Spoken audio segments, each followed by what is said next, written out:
And lay ties. We have to talk about Pam Grier going on The View looking like a fool. Ilhan Omar is under investigation. Trump showed his naked at the economic forum, and I'm telling you, dude, I love it.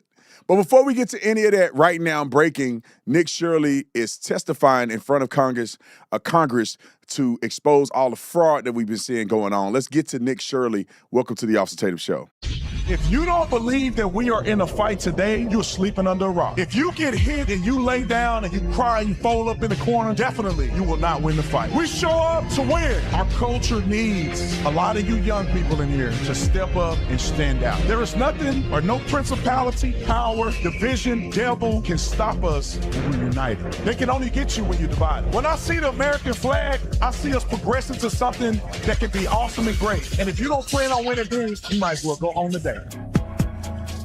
What's up, ladies and gentlemen and ladies? Welcome back to the Officer Tatum Show. Hey, I first want to say this. I missed the opportunity to say this yesterday. In the preview, I said that Zephy released the money, but then I didn't talk about it. So shout out to every single one of you guys who were dedicated and faithful enough to call them out for what they were doing. And I can't say it was nefarious. I don't know, but it was very questionable that all of a sudden, after I put the video out, it couldn't have been no more than a few minutes later, all of a sudden they're releasing all the money. And so they've released the full amount of money, but it gets paid in increments. So it was about half this past Monday, and the next Monday is going to be the other half. We're not going to work with Zephy again. They don't want to work with us. We don't want to work with them. And we're going to continue to raise money and be fruitful in the Black Line Guardian Fund. I also want to tell you guys about the best bourbon that I've ever drank in my entire life, the most smooth bourbon that don't cost $300 for a bottle, and that is The Verdict. And the biggest push that I want for you guys is to make a determination of which one you like the best.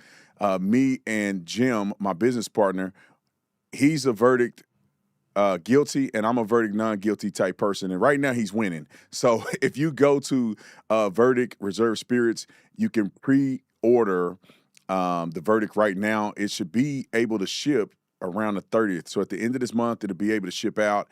We created this because I could not find a bourbon that had everything that you would want in a bourbon. I'm just being honest. I've tasted all kind of bourbons. I'm a bourbon fan, and the bourbons that I've tasted is either too harsh with not enough flavor, but not enough smoothness.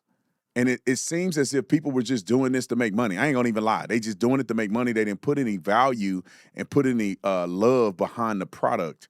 And so I said, let us make the best bourbon that's on the market. And so this is the best bourbon on the market, in my opinion, at a incredible price of $59.99. Just go on there. We got a special deal for you guys at checkout. So go check it out. Get it today, because when we sell out, it's going to probably take us a little bit to get another stock in. So go and get Verdict today. Guilty, not guilty. You can get both, or you can get one, or you can get a case with free shipping. All right, ladies and gentlemen, let's get back to the subject at hand. Nick Shirley. He's on testifying before Congress. Let's roll Nick Shirley's opening statement. Roll the clip. I'm here today to speak on behalf of all hardworking, law-abiding, tax-paying citizens here inside of the United States. I've helped bring to light widespread fraud that's happening inside our nation, and we the people have had enough of our hard-earned money going towards fraudsters as if it's no big deal. As I speak here, I want to ask everyone a question. How much do we trust when we pay our taxes it's going to benefit our nation? People erupted during the Boston Tea Party over just a few percentages as they believe they were being taxed without representation. Nowadays, we have the representation, but do we trust our representatives? My name is Nick Shirley, and I made a 41-minute video that I posted on platforms like X and YouTube. My video received over 100 million views, and it created instant change within our government. As the federal government launched investigations in departments such as Health and Human Services froze over $185 million in childcare funding until businesses can prove they are legitimate businesses. I actually became aware of the fraud that was happening in Minnesota in June of 2025 as I was there for a separate video in Minnesota and started reaching out to me, asking me if I was making a video on the fraud. I said, well, what fraud? And this lady, she was a real estate agent, and she says, well, I'm having a hard time selling my properties because people are curious about these assisted livings that are popping up next door to some of the houses that we're buying, or the home health care clinics that are popping up, and we don't know who's next to these houses that we're trying to sell. And I said, well, I'm not going to come and make a video if I don't have any proof. So therefore, I left Minnesota, and I continued to look for fraud in the best way I could. And as I was getting my own information, a man by the name of David reached out to me, and he said, hey, I have been investigating this fraud for years now. I have been driving by these child care centers. I've never seen a single child, and I have received the information from the state of Minnesota as to how much money these places are receiving. I said, great, let me come to Minnesota and we'll make this video about potential fraud that was taking place inside of Minnesota. We go to a daycare, and I'm instantly surprised by what we see. We arrived, and it was an industrialized building, and there was 2 daycares registered at that building. And the first thing I noticed is all the windows are blacked out, and there's no footprints in the snow of any children. There's no playgrounds or anything that would make it look like it's a child care. But above me, a sign read, open 7 a.m. to 10 p.m. But there was nobody there. The doorbell did not even work. And then we continued to go to other daycares, and we noticed the same pattern. No children, blacked out windows, and one daycare, a learning center, spelled Quality Learning Center instead of Quality Learning Center. They had received $1.9 million, yet with that $1.9 million, they could not even spell leering right on their sign. Governor Walz has said he's been fighting fraud in Minnesota since 2019 and said the buck stops with him. However, how long would it take for you to notice $1 million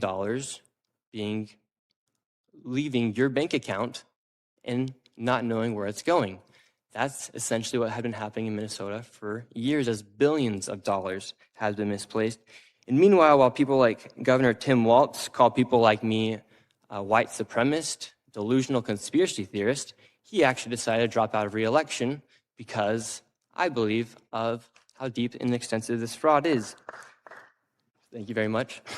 Since my reporting, the HHS department froze over $185 million, and to this day, not a single business has been able to prove proof of legitimacy. How fast would you be proving that you are a legitimate business if you have children to actually feed and to take care of? You'd be sending in that paperwork instantly. I made this video to document the widespread fraud that has been taking place, as I truly believe all fraud is bad. And people like me, my generation, we're sick of seeing tax dollars go towards fraud. We just want to have the same opportunities that our fathers and our grandparents had. And when you see people making millions of dollars by committing fraud, it upsets everybody from all age demographics. And so I hope today we can have a good conversation, and I think we can all agree that fraud is bad and that fraud is fraud. And I wish the best for our country, and I think that's what needs to be happening, is to crack down on all forms of fraud. So thank you for having me, and God bless the USA. Oh, I love that, man. That young man. You know how crazy this is? It's crazy. Let me say this. Nick Shirley is crazy. Why do you say that, Brandon? Because it takes a young man to put his life on the line to be out here exposing fraud. Now, when I say crazy, not to us because he makes sense, but to them, he's crazy. Why would a 20-something-year-old guy go out and do this? Why would he put his life on the line to do this? And that's because they don't understand, like Nick Shirley said, the generation that he lives in is sick of the fraud and sick of the BS. And it's insane that a kid his age, with no major backing from mainstream, exposed all this fraud on a cell phone camera. And with a video he edited.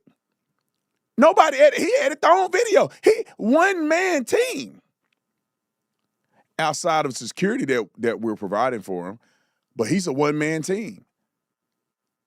What is going on in our country that the mainstream media can't even send a journalist out there? What, you working for the government and you don't know this fraud going on like this in your city?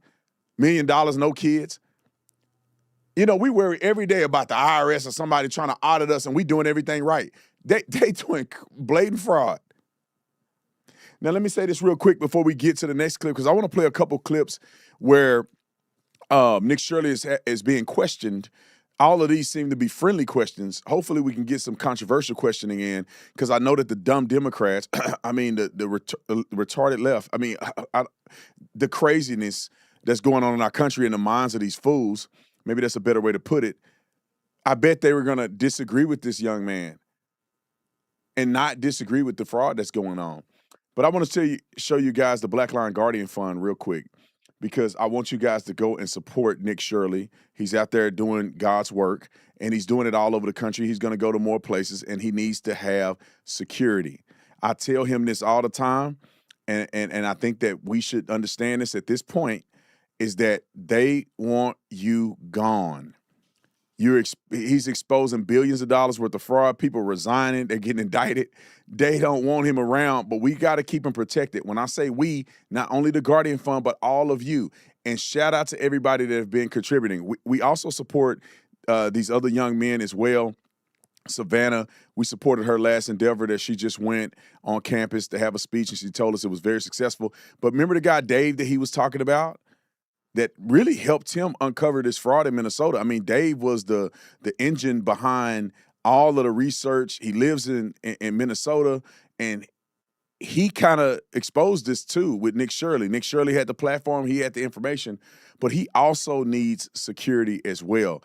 So if you want to be generous enough and donate to these young people and some of these other people that we're supporting to make sure that they're secure and they can keep doing the job that God has called them to do, you could go on and donate. All you have to do is go to Black Lion Guardian Fund, and you can pick the person that you want to direct your donations to, or you can give a general donation, which also helps with our security for schools, religious facilities, and other individuals who are at risk.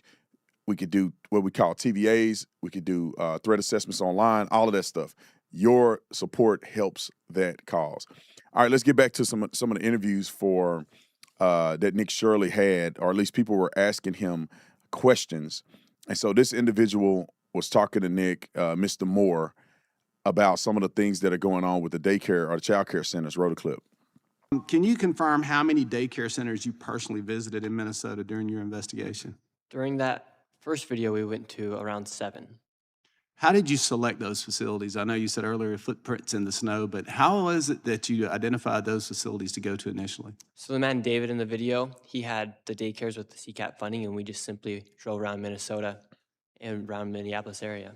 Took a lot of courage to do that, I would imagine. Probably more so now than what it was when you initially did it.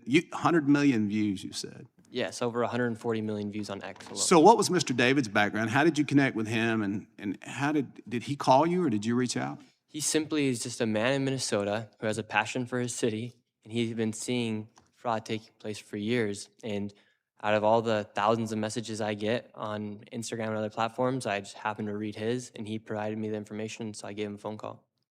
And then from there, just went to those different facilities. What was probably the most interesting thing as you were doing this? I think I saw the video. We watched it, and it looked like there was a number of facilities like in the same building.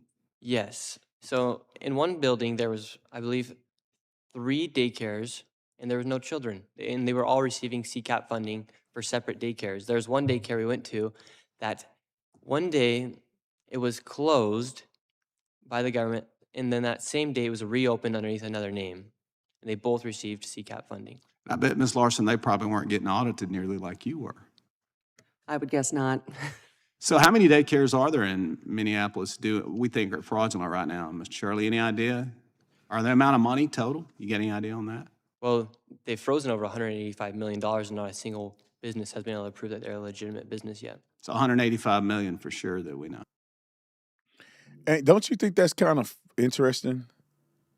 Like, immediately, these companies should go out of business. If we say we're going to withhold funding if you can't prove, like what's so hard to prove? There has to be certification. You have to have a log of the children logging in every day, right?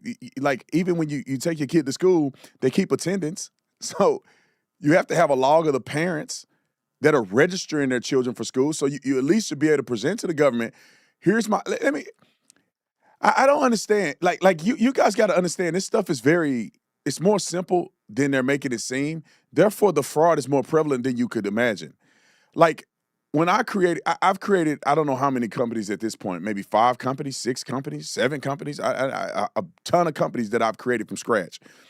And every company, there's incorporation documents that they're incorporated in the particular state that you're operating in. There's a legal process to do it.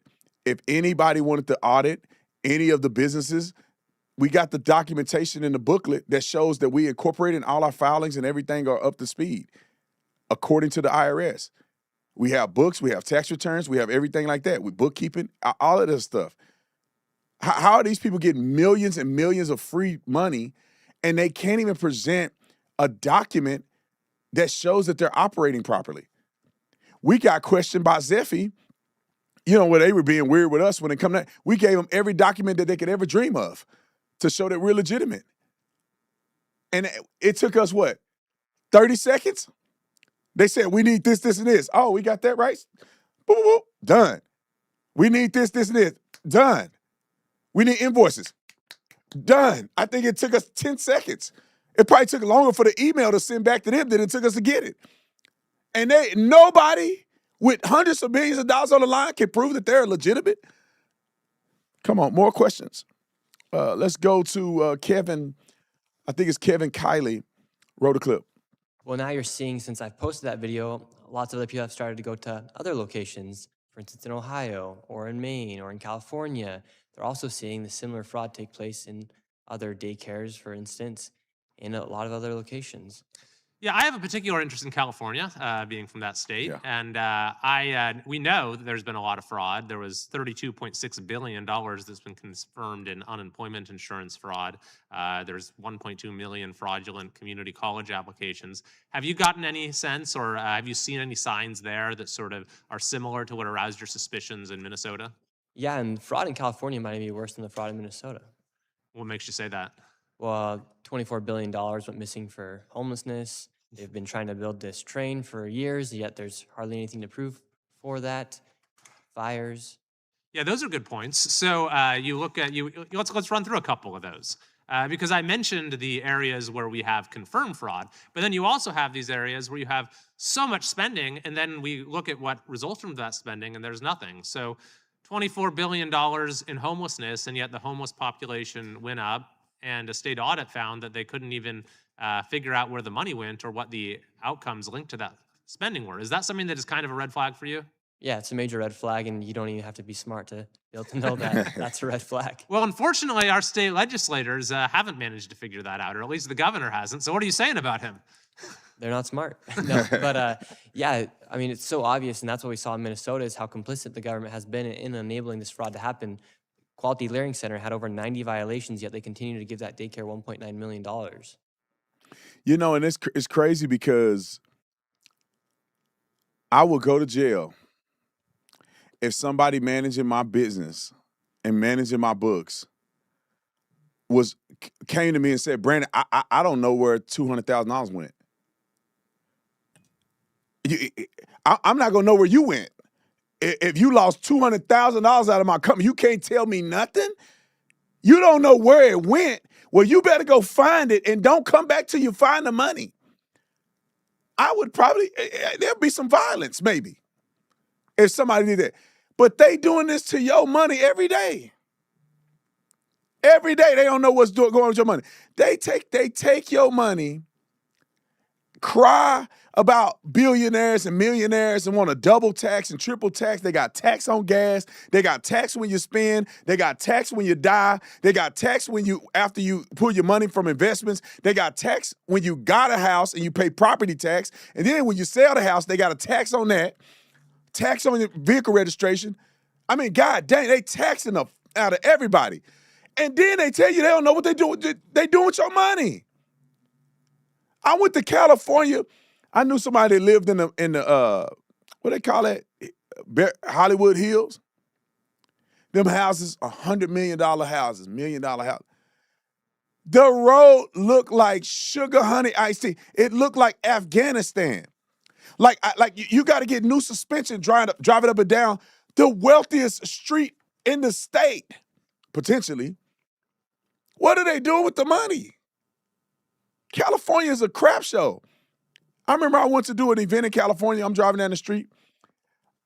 In broad daylight, some people had a whole Home Depot set up. They got different, you know how you go to Home Depot and you got different brands? They had stolen material, different power washers, drills, all kinds of stuff on a wall. Then I drive by a lady washing her crotch in the middle of the, like her pants was down. She got her crotch and washing it like this. Billions of dollars and they doing that in the middle of the street. Come on. Now, that's all we got for Nick Shirley right now. We're, as the interviews come in, we'll try to put them on the screen. Maybe there'll be more tomorrow. But we got Donald Trump. And I told you I was going to talk about this. I know y'all excited about it. Donald Trump showing, I don't know if y'all know this phrase. Where I grew up at, when you showing out, they say you showing your asparagus, right? And then they should say you showing your naked asparagus. Y'all know what I'm talking about. So when we were young, they're like, boy, you out there showing your naked. And that was, you know, that's what they say. When you showing out. Donald Trump out here showing his naked tan butt. Nasty, old tan butt. I don't say it's nasty. I ain't never seen a man butt. But I'm sure it's old. He's showing his old butt in front of the world. And I love it. This is what I voted for. I did not vote for a platypus. I did not vote for a wussy with a P. I voted for a man that's going to stand up on principles. Everybody in the world must respect the United States of America, either by choice or by force, whichever one you want to choose. Y'all want the nice way or the hard way? Donald Trump is the man.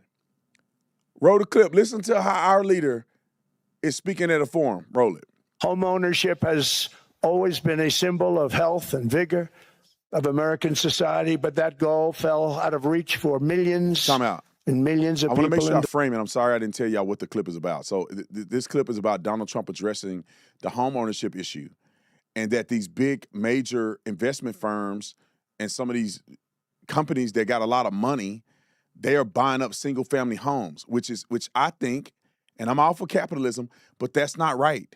Single family homes are not made for investments. Single family homes are made for people to live in them, right? The average person needs to have a home to live in, and that's what the single family home is. Your investment should be in multifamily units. That means that if you're doing apartment complexes and different things like that, that makes more sense to invest and own because they cost way more than a single family home. One person cannot buy an apartment complex. Therefore, a person can invest in that and give opportunities to multiple people to live in a rental environment. But when it comes to housing, the everyday person should be able to buy a single family house for their family. Donald Trump is addressing that. Roll the clip. the Biden era because interest rates went up so high. Today, I'm taking action to bring back this bedrock of the American dream. In recent years, Wall Street giants and institutional investment firms, many of you are here, many of you are good friends of mine, many of you are supporters. Sorry to do this, Joe, I'm so sorry. But you've driven up housing prices by purchasing hundreds of thousands of single-family homes, and it's been a great investment for them. Often as much as 10% of houses on the market. You know, the crazy thing is a person can't get depreciation on a house, but when a corporation buys it, they get depreciation. Okay, that's something we're going to have to think about, too. I don't know if too many people think about that. You buy a corporation, they buy 500 houses. They buy hundreds of thousands. They buy 500 houses. They can take depreciation. A person sweats and works and buys one house, they can't. But homes are built for people, not for corporations, and America will not become a nation of renters. We're not going to do that. That's why I have signed an executive order banning large institutional investors from buying single-family homes. It's just not fair to the public. They're not able to buy a house. And I'm calling on Congress to pass that ban into permanent law, and I think they will. I think they will, and I think they should. You know, let me just say this real quick, and some people may disagree with me on this. high net worth people or people that make a lot of money, renting is not the same as the average American. The average American should be purchasing a home. An average American should have something that they can pass down to their children. When you're a high net worth person, home ownership is less of a reality and less of a priority because you have the resources to own real estate and all this other stuff that you rent out to other people and make money off of. And you also have the ability to move and go from here to here and there to there, and you can buy multiple houses. That's not like high net worth people, that's not a real issue for them. You know, do you think Elon Musk owns a house? He might. Where does Donald Trump live? Donald Trump don't have a house. He live in Mar-a-Lago. He owns real estate. That's an entire investment portfolio. Like people that are high net worth can leverage their money to own places and then leverage that to pay for where they live. So, but the average person should be able to buy a home because it's a good investment to pass down from generation to generation to generation. All right, let's get to the next clip where Donald Trump is finna go even harder. Which one is this one? I think I'm at 103. And he's getting on their head about taking advantage of us. Roll the clip. That the United States is keeping the whole world afloat. Many places, I could give you 6, 7 places just in the people in this little area. I know every one of them. They're looking down. They don't want to see me. They don't want to stare me in the eyes. But they're taking advantage of, everybody took advantage of the United States. But I've been very fair, and I gave them a tariff, and it was fine. But I realized that without us, it's not Switzerland anymore. Without us, it's not any of the countries that are represented here. And we want to work with the countries. We want to work with them. We're not looking to destroy them. I love that. Next clip. Let's go to the next clip. Donald Trump speaking about Greenland. Roll the clip. We saw this in World War II when Denmark fell to Germany after just 6 hours of fighting and was totally unable to defend either itself or Greenland. So the United States was then compelled, we did it, we felt an obligation to do it, to send our own forces to hold the Greenland territory. And hold it we did at great cost and expense. They didn't have a chance of getting on it, and they tried. Denmark knows that. We literally set up bases on Greenland for Denmark. We fought for Denmark. We weren't fighting for anyone else. We were fighting to save it for Denmark. Big, beautiful piece of ice. It's hard to call it land. It's a big piece of ice. But we saved Greenland and successfully prevented our enemies from gaining a foothold in our hemisphere. So we did it for ourselves also. And then after the war, which we won it big. Without us, right now you'd all be speaking German and a little Japanese, perhaps. After the war, we gave Greenland back to Denmark. How stupid were we to do that? But we did it. But we gave it back. But how ungrateful are they now?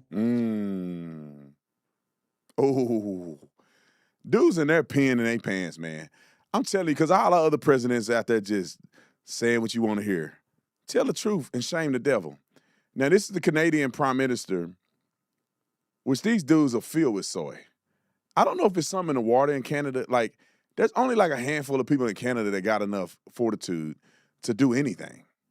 I'm just being honest. Like, some of my friends that are Canadians, they're like the only ones.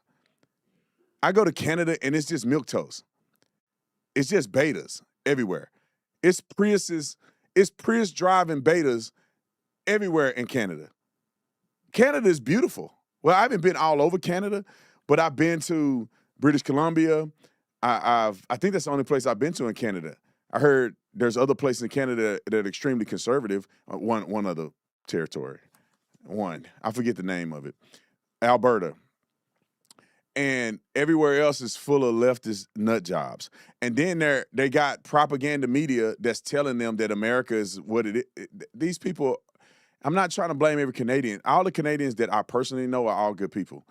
But it's just, yeah, they weak. They ain't built like us. I don't know if it's the grit and the wars that we fought and just the American spirit that makes us a little more gritty, but Canadians are soft.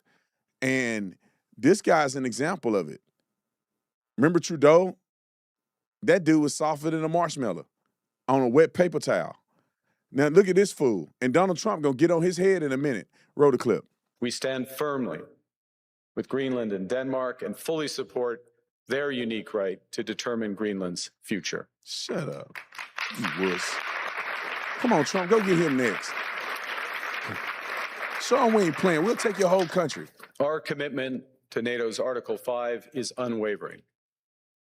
So we're working with our NATO allies, including the Nordic-Baltic Gate, to further secure the alliance's northern and western flanks, including through Canada's unprecedented investments in over-the-horizon radar, in submarines, in aircraft, and boots on the ground, boots on the ice. Canada strongly opposes tariffs over Greenland and calls for focused talks to achieve our shared objectives of security and prosperity in the Arctic. You know how stupid this guy sound? If Russia came barreling through there, what are y'all gonna do, Canada? If China came barreling through there, what are y'all gonna do without America? Yeah, what are y'all thinking? Quit playing. That's my whole thing. That's what made me mad with these people. Quit playing with us. Y'all know y'all ain't got nothing. If it wasn't for America, y'all wouldn't exist. You know what I'm saying? It's like the ungrateful people. It's like you got a neighborhood, and one guy in the neighborhood have food resources, guns, have his own militia, body armor, and his people are standing at the gate making sure people don't get into the gated community. All of the money and resources is coming from this one house. And then the neighbors are trying to network with the enemy. Like, if it wasn't for that one house, everybody be under somebody else's jurisdiction. Quit playing with us. I think that when you better take some bass out your voice when you're talking about America. We'll come and take your whole country. If we wanted to, we'll take your whole country. I don't know, 40 minutes? We'll take Canada in 40 minutes. Y'all ain't got no guns.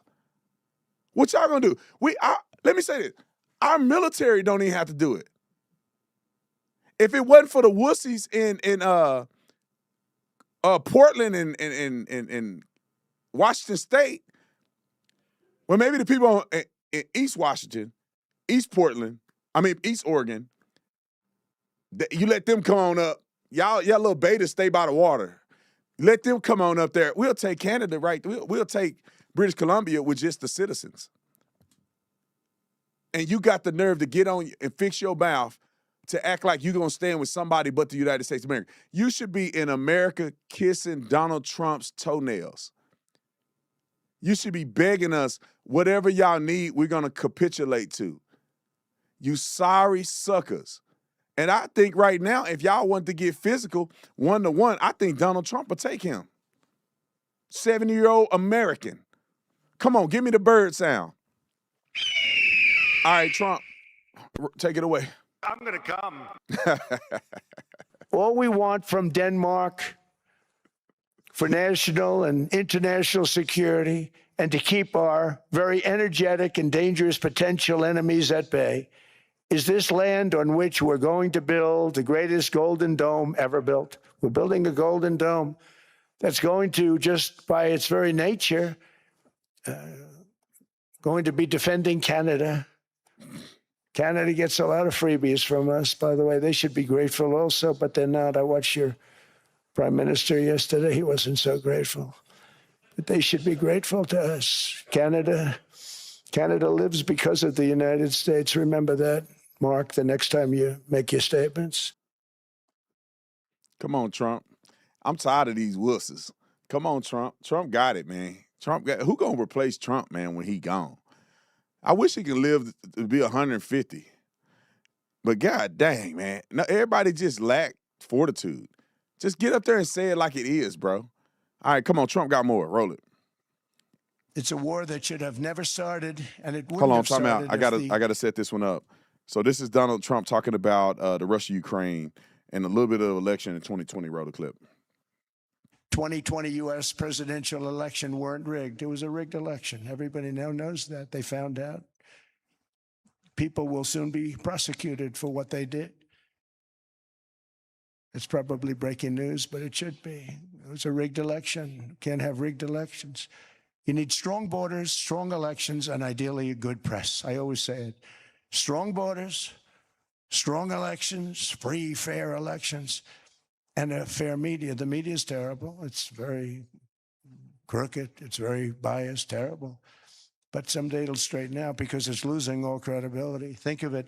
When I went in a landslide, a giant landslide, won all 7 swing states, won the popular vote, won everything, and I only get negative press. That means that it has no credibility. And if they're going to get credibility, they're going to have to be fair. So you need a fair press. But you also need those other elements. And I inherited a terrible, terrible situation. If you look, the border was open. The inflation was raging. Everything was bad with the United States when I came into office.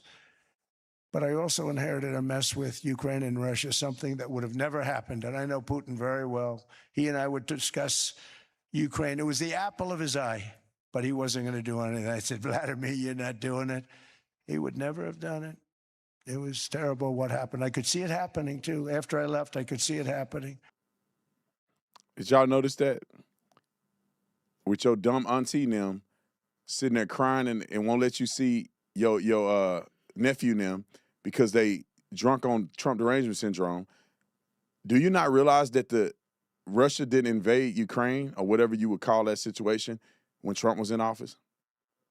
Don't you find it interesting after Kamala knee-pad Harris that went horizontal to go vertical in her career, when she went over to talk to Putin after she left, they invaded Ukraine?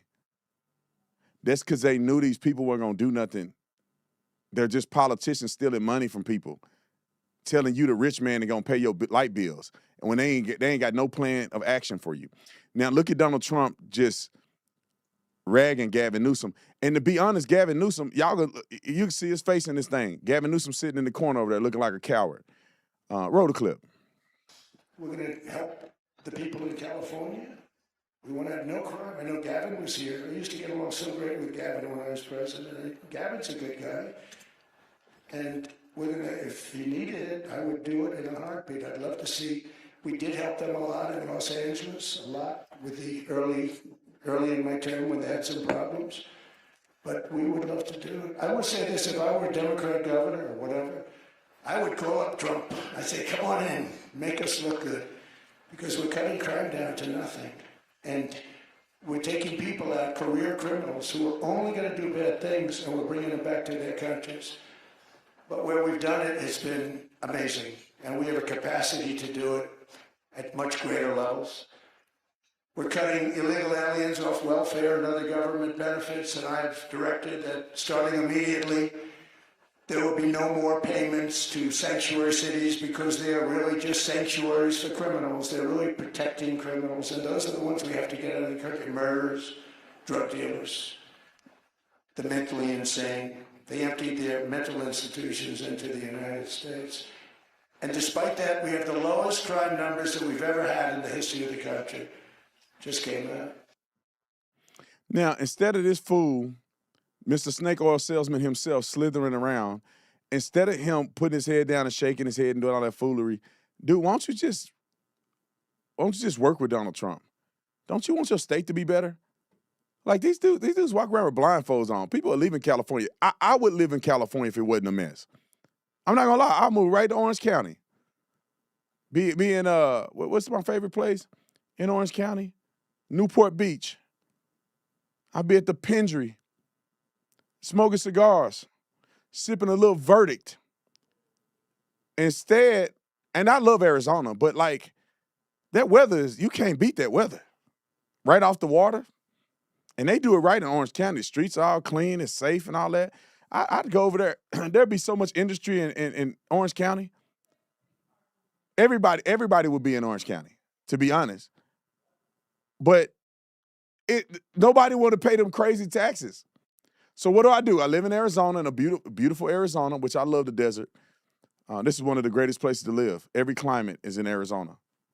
But anyway, I can go down and I could be an advocate. Have you ever been to Sedona? Okay. Have you ever skied in Flagstaff? Okay.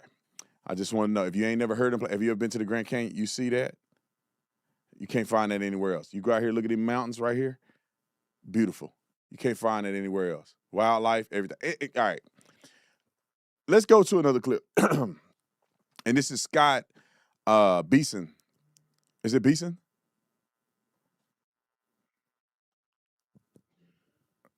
Bessett. Am I saying his name right? All right, roll the clip. I think it's very, very ironic that Governor Newsom, who strikes me as Patrick Bateman meets Sparkle Beach Ken, may be the only Californian who knows less about economics than Kamala Harris. He's here this week with his billionaire sugar daddy, Alex Soros, and Davos is the perfect place for a man who, when everyone else was on lockdown, when he was having people arrested for going to church, he was having $1,000 a night meals at the French Laundry, and I'm sure the California people won't forget that. And I can tell my message to Governor Newsom is the Trump administration is coming to California. We are going to crack down on waste, fraud, and abuse. And I was told he was asked to give a speech on his signature policies, but he's not speaking because what have his economic policies brought? Outward migration from California, a gigantic budget deficit, the largest homeless population in America, and the poor folks in the Palisades who had their homes burned down. He is here hobnobbing with the global elite while his California citizens are still homeless. Shame on him. He is too smug, too self-absorbed, and too economically illiterate to know anything. Thank you very much. Let me know if you need any further He couldn't have said it better. clarification. He couldn't have said it better. I mean, I could just give you a few examples. California lost Tesla. California lost Daily Wire. California lost Joe Rogan. I mean, that's just a few people. I personally know a guy who's a billionaire who has a distribution center. And we were going to partner on some stuff. He took his entire distribution center out of California and brought it to Arizona. I'm talking about $1 billion. It's worth billions of dollars. He moved his entire plant to Arizona. Like, I just don't understand what Gavin Newsom is thinking. Maybe he's not thinking. But we're going to get to Ilhan Omar because I want you guys, I told you at the beginning of the show that we're going to talk about that fool getting in trouble. But I need Trump to set it up for me. Ilhan Omar is a nut, and I cannot wait for these people to go to jail. They're defrauding the government, they hate America, and they're doing other things that are untoward, in my personal opinion. I don't know them to be true. I think an investigation will reveal that they're doing something crazy. Donald Trump, set it up for me. The situation in Minnesota reminds us that the West cannot mass import foreign cultures which have failed to ever build a successful society of their own. I mean, we're taking people from Somalia, and Somalia is a failed, it's not a nation. Got no government, got no police, got no military, got no nothing. And then we have this fake congressperson who they just reported is worth $30 million. You believe this? Ilhan Omar, talking about the Constitution provides me. She comes from a country that's not a country. And she's telling us how to run America. Not going to get away with it much longer, let me tell you. Why does he say she's not going to get away with it much longer? I'm going to show you why. Give me Exhibit A. Roll the clip A. Ilhan Omar under investigation after racking up millions while she was in Congress. Senior national correspondent Kevin Cork has it. What's up, Kevin? Good to see you, my friend. What's the old saying? Follow the money? Well, that's precise. Kevin, I love you, Kevin. Kevin looks like a mechanical person. It looked like they created a person and they made a black man or a white man with a black face, and they gave him a white voice, and his face looked the same for the last 40 years. Like, I ain't never in my life met a person that his edge up is sharp every day. His makeup is on point every day. His suit is the same. That guy haven't changed. I think he's 95, and he looks just like that. I'm just kidding, Kevin. I love you, man. Roll the clip. Follow the money? Well, that's precisely what the House Oversight Committee is doing. They are probing squad member Ilhan Omar's skyrocketing family wealth, Jesse, especially in the wake of that $9 billion, some would argue $19 billion, Somali social services fraud scandal that exploded in her district in Minnesota. The oversight chair, James Comer, says his team's lawyers are exploring the extraordinary step of subpoenaing Omar's spouse over his curious business practices.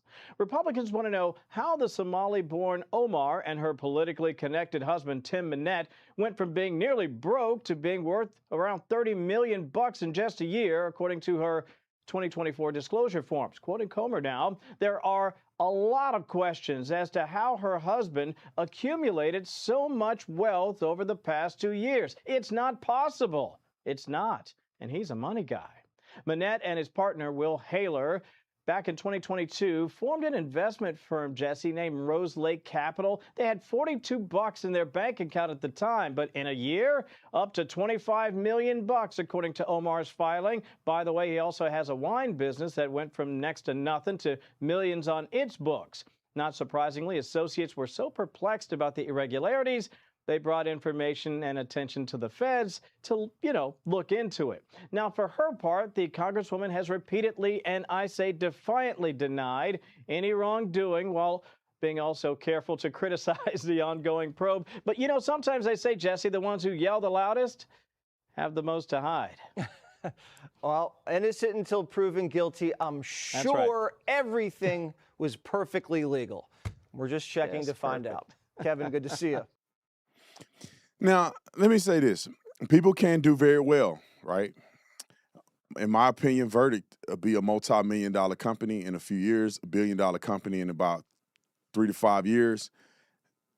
But that's 3 to 5 years. I'm a front-facing person who has millions of people that follow me. And a lot of people would love to try the products that I make because I have integrity and all other stuff. So, and we have over almost 200,000 customers on the store that have already had products from me and have good reviews, know we do it the right way, all of the above. So if that happens, or when that happens over the course of several years, and I'm a staunch capitalist and I love America, that would make sense. But how do you, as a communist, socialist enthusiast, cry about the wealthy, and you are now in 1 year worth $30 million? You went from broke to $30 million. He should have a clinic on how your wife is a communist doing nothing and you worth $30 million in 1 year. That's crazy. Now, Aaron Wexler, one of my really, really good friends, y'all need to go check out our merch too. I don't know if it's Wexler's store. I don't know. We actually do her store. So I forget the name of her store. We'll put the link in the description section. She got a whole bunch of cool merch on there, and she's one of my favorites. And not just because she's a Jew. It's because she's good at what she does. And she's a comedian. I just love to give her a shout out. She's one of our favorite people.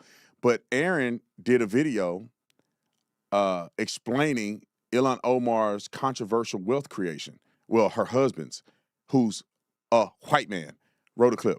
How did Ilhan Omar make $30 million in 1 year when her congressional salary is $174,000? This seems very likely connected to the massive Somali fraud ring that was just exposed in her district in Minnesota. It turns out her husband, Tim Minette, has a company called Rose Lake Capital, a venture capital management firm. Its reported value in 2023 was $0. Ilhan Omar's net worth was actually in the negative, and somehow the reported value of that firm has now gone to between $5 and $20 $25 million.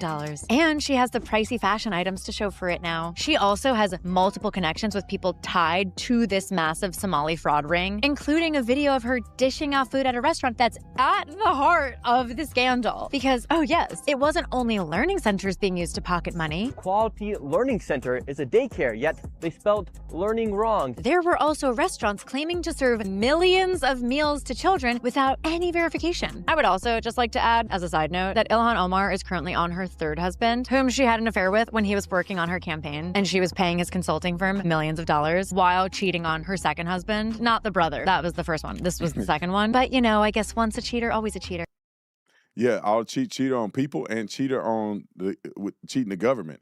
Here's another perspective from it from Fox News, Will Cain, which I love Will Cain. I want y'all to hear his perspective as well. Just a minute clip, and then we're gonna move on to Pam Grier, who's a complete idiot, and we're gonna have the little girl that I was so happy I posted her, the little black girl that does tennis. No, what she do? It's tennis, right?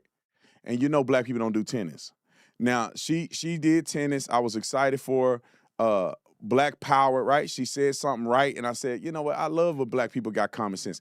And this girl gets on here and say the stupidest thing I've ever heard.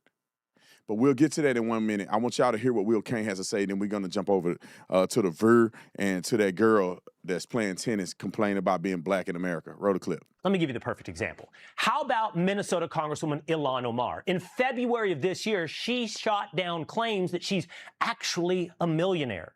She wrote, "My salary is $174,000 before taxes. I don't have stock or own a home, and I'm still paying off my student debt. So if you're going to lie on something that is public, maybe try checking my financial statements, and you will see I barely have thousands, let alone millions." Well, people have checked the public records now.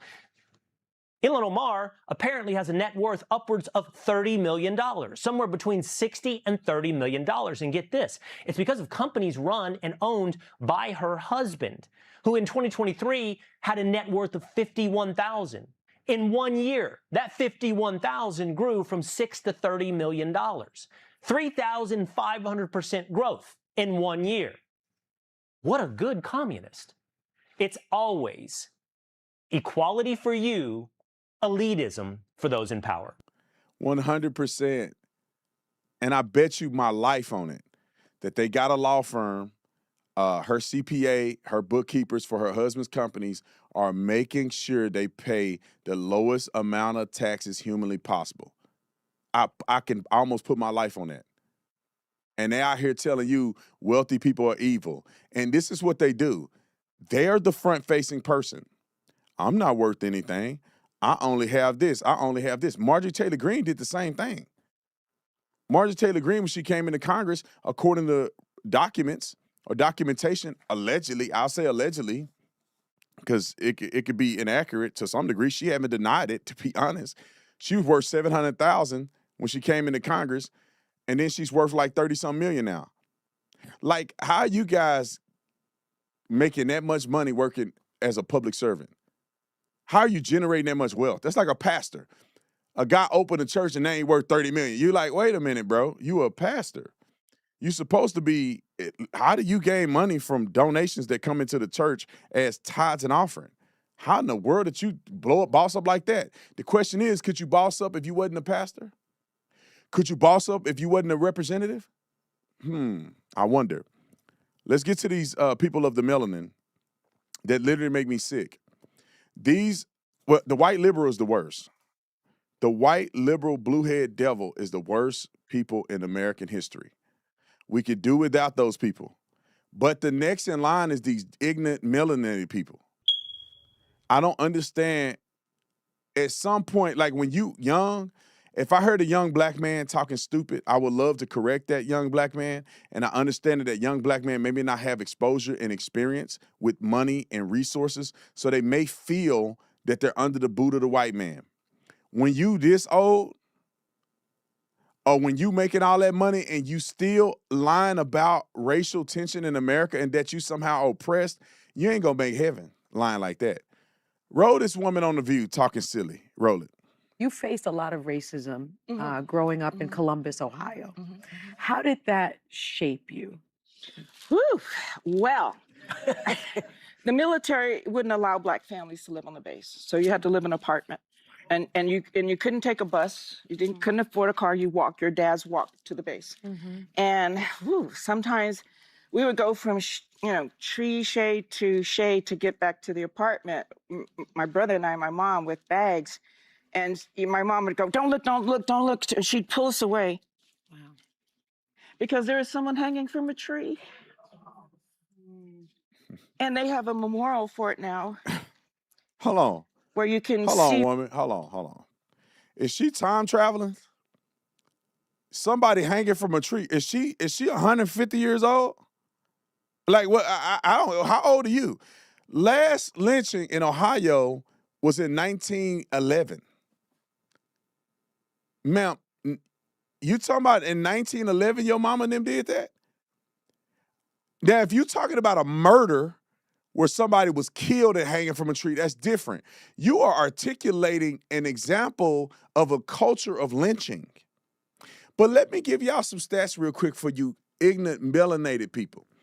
And not all black people are dumb. I got to say that because somebody, you always talking about black people. You hate your mama. I love my mama. I take care of my mama. But anyway, you got these ignorant folk. If you look at the history of lynching, the 60-year history of lynching, more young black men die in a 6-month period in America today than the entire 60-year history of lynching. And if you want to claim that the numbers of lynching, which I think recorded is about 3,200 black people have been lynched, and it was about 1,200 or 1,400 white people. I haven't looked up the stats lately, but it's somewhere around there. If you want to say those lynchings were off, right? They didn't, keep track of every lynching. Let's double it. That means 60 years of lynching, more black people kill each other in 1 year than 60 years of lynching. And your plight is a fake story about somebody getting lynched. Ma'am, if somebody got lynched, we should be able to look that up right now. Because if somebody was killed and lynched near a military base, there would have been an investigation and a report, and it would have made the news. We should be able to find that person that you claim and hanging from that tree. I dare you to go find that story written in the newspaper about somebody who got lynched when you claim that you were walking to school and your mom and them covering your eyes. You know, the thing is that I almost put this on my life, that if you ask her more detailed questions, she won't be able to answer it because she made it up. I think she made it up. It could be true. The likelihood is not likely. But you say he was hanging from a tree. What tree? What kind of tree? Was it a noose on his neck? How long was he hanging there? Was there a police report? Did you hear about it on the news? She don't have none of that information. Was he hanging in front of a house or a business? She don't have that pattern in her mind because it didn't happen. That's what I learned as a police officer, is that you just ask people follow-up questions and you can tell whether they have an authentic experience with that thing or they just made it up. All right, I'm going to let her finish. 18 seconds, then we're going to get to the tennis player. Roll it. Where people were and left. And it triggers me today. It didn't even to happen. see that a voice can be silenced. And if a white family supported a black, they're going to get burned down or killed or lynched as well. Yeah. This woman is crazy. This woman is crazy. Let's go to the other one. I'm so disappointed in this young girl, Coco. Somebody asked about some race relation thing, and she was like, I'm not talking about that. But listen to what she's saying, as she's worth millions of dollars in America, playing a white man's sport. I guarantee you the people who are her sponsors are white people. She got a New Balance shirt on. I bet you New Balance is her sponsor. I bet you New Balance is owned by a white person. I bet their PR team is filled with white people. Her other advertisers are probably all white. A black man don't own Rolex. Look behind her. Rolex, some Chinese company, look like Kia is behind her. Look like she's in Melbourne. Could that be Melbourne? She in a white sport around nothing but white people, sponsored by white people, and she complaining about how and you know who watching her? White people. Only way a black person know that she played tennis because they saw on TV and they like black girl power. They ain't watching it. Ain't no black people watching tennis. I ain't never heard of this girl till I saw on the news beating that white girl in tennis. And that white girl had a poor attitude. But listen to what she said, man, and you tell me in the comment section, what's your verdict? Is she lying or is she telling the truth? Roll the clip. Hi, Coco. Congrats. This is a bit of a heavier question to start, but you're usually pretty outspoken about political issues, and I'm curious how you feel about the state of the U.S. 1 year into the second Trump administration. I mean, I think I've already stated my opinions in the past on how I feel about it. And yeah, I mean, I've hoped forward that we can have a lot more peace in our country and more kindness when the way we speak to each other about different topics and things like that. But yeah, obviously I've been pretty vocal about how I felt, and yeah, I don't feel at this point, I feel a bit fatigued talking about it just because of the fact that it is hard also, I think, being a black woman in this country and having to experience things even online and seeing your marginalized communities being affected and knowing that I can only really donate and speak out, and I try my best to do that. But yeah, I just hope that as time continues that we can reach a state where we're not currently in and we keep moving forward. I posted that video of Martin Luther King yesterday, and that was kind of saying that we must keep moving forward, even though things may not be as calm as I would like it to be right now. Bro, like, am I living in a different dispensation of time? Am I on another planet? Being black in America is not hard. Being black in America around other black people is hard.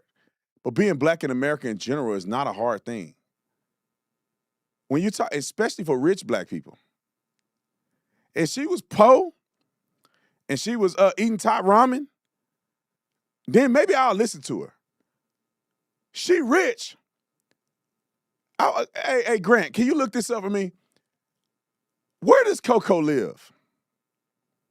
I want to know if the internet has any access to generalizing what side of town or what community did Coco live in. I bet you my life she probably live around nothing but white people. And these white people kiss her dirty draws.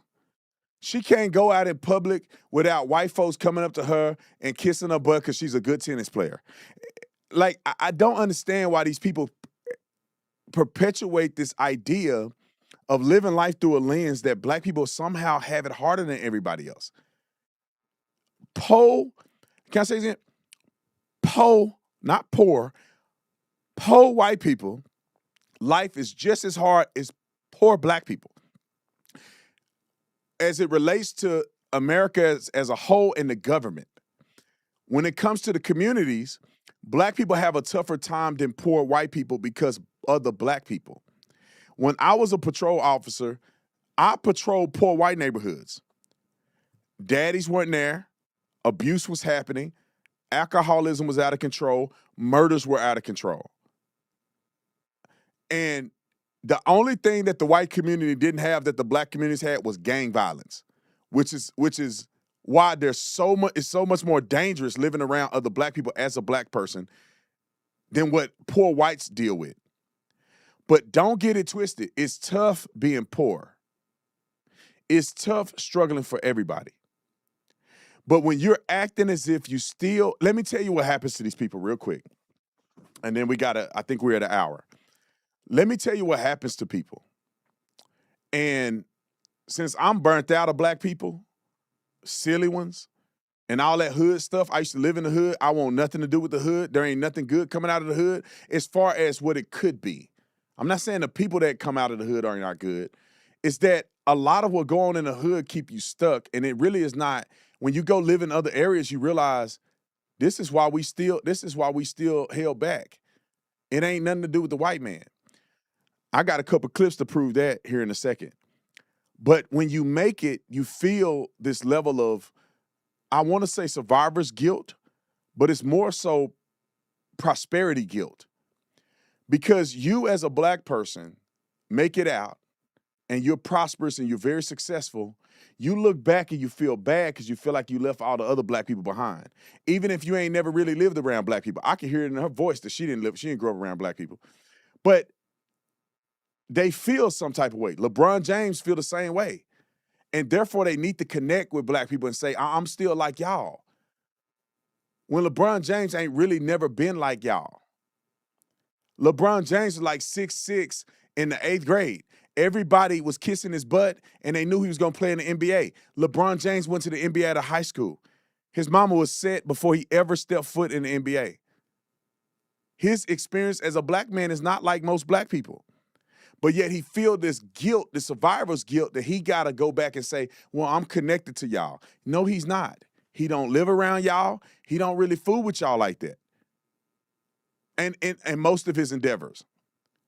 I think his lawyer is black. His homeboys that he helped out of high school, which I thought was incredible, they're black. His wife is black. Let's see. She live in Delray Beach, Florida. Majority white community, 55% white. Now, in that community, what house she live in? See if we can find out what her house is, because sometimes you can find celebrity houses and see how much their house costs. It ain't that hard for you, sis. I'm black.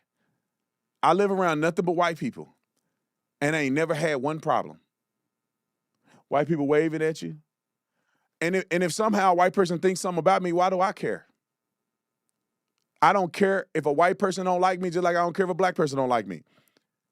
But for some reason, these black folks, they're so fixated that if a white person say something, they get offended by it. I don't get no more offended by a white person saying something to me than a black person, because I don't jump the race. You just an ignorant fool. I'll give you an example real quick, and then I'm gonna finish the clip, or I'm gonna go to another clip. Or maybe I'll say this clip for tomorrow. It's a very successful black man that I see online. I follow him. He's big in real estate. He looks like he's a multimillionaire. He fly private, which private flights are incredibly expensive. So you either got a jet card where you charting flights, or you own your own jet, which is, you got to be worth millions of dollars. This guy talks about how he's millions. He's in Rolls Royces. He riding around in a Sprinter van. He brags about how rich he is. And when I say brag, he's articulating how he's generated wealth. He said in his video the other day, which turned me off. Before we get there, Coco lives in a $3.2 million mansion. So difficult being black and her in America.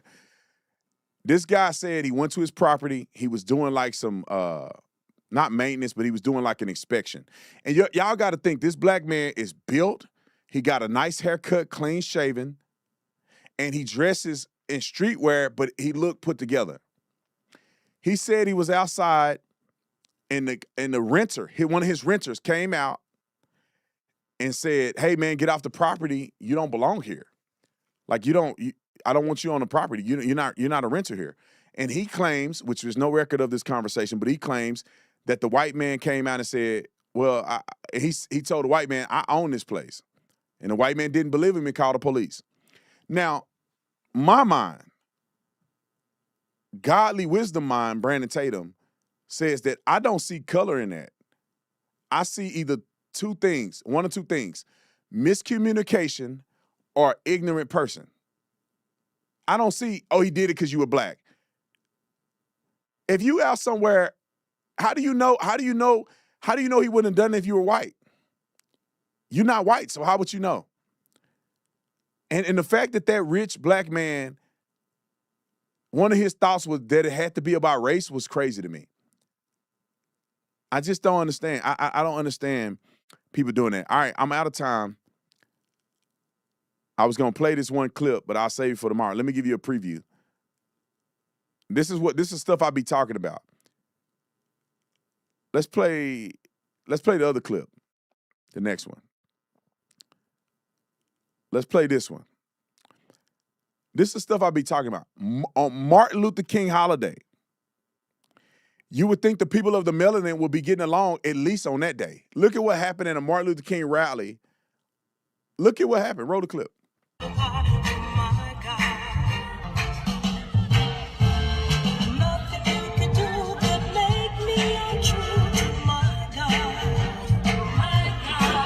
that music is insane. Do you see a white person in there somewhere? I don't see no white people. Oh, the white people coming to the rescue. Police. This is what we do to each other on Martin Luther King in front of his sign right there. And a couple Mexican brothers jumping in. Police. Look at them. This is what we do to each other though. But it's hard being black in America because of the white man. But this is what we doing. Let's go to the other clip. White dude summed it up pretty good. Do we have that clip? We might not have that clip. I may have forgot to give it to you. Maybe it's him. Roll the clip. Okay, honestly, I was just trying to catch the Martin Luther King Day parade, but I guess every year they get into this crazy like fight. The kids. Here we go, fight. Here we go. It's this one right here with the long ponytail. See? Here we go.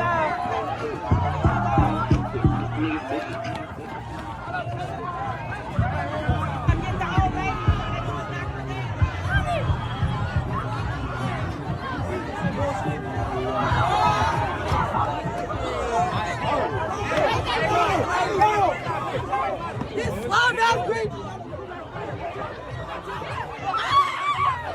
Hey, why are y'all doing this?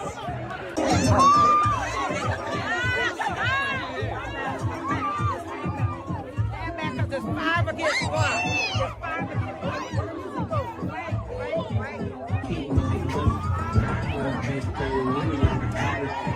And they twerking. What? All right, I can't watch it no more. But I grew up in a community like this. Like, it's sad that this is how black people in these communities act. I wouldn't say nothing if y'all showed me a video of white people doing this. I wouldn't say a thing.